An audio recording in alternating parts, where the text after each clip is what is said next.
So I had to bring a friend of mine. You might think this is a weight loss talk, but it's not. But I like to show the picture of who I was 12 years ago when I was really trapped in sugar addiction. And I didn't know it, and I didn't know what to call it. I didn't know what the name of it was. I just knew that for my whole life, I couldn't get from breakfast to lunch without making a bad choice. And finally, one day when I was 52, I was actually at a retirement party at work, and I just said, I've had it. I don't want to feel like that anymore.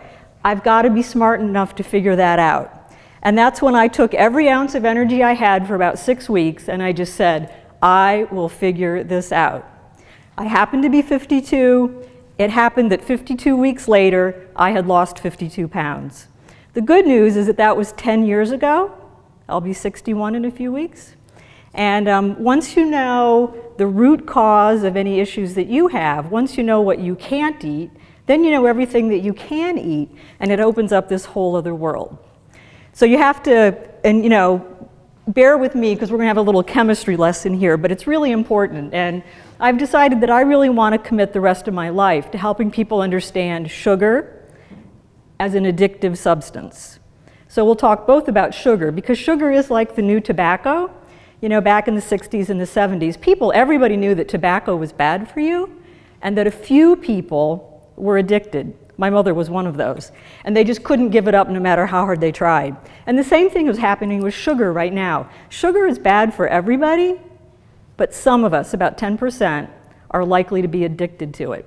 And if you are one of those 10% of the people, you must approach it as an addiction.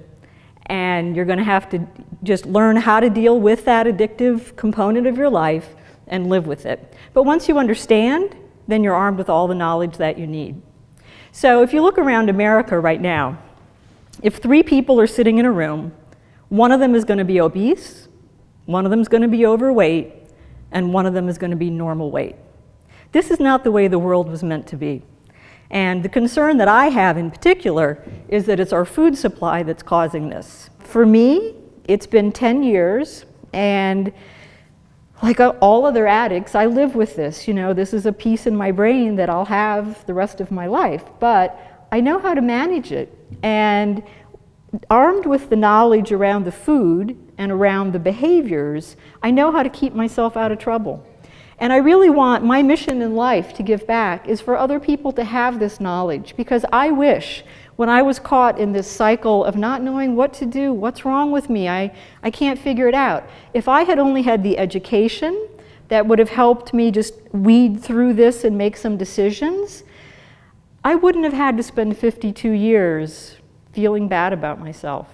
So my goal through talking and through my book is to give you all that kind of knowledge so that you can help figuring it out for yourself. You don't need surgery, you don't need any kind of a special diet program. You need really just healthy food and a healthy lifestyle every day.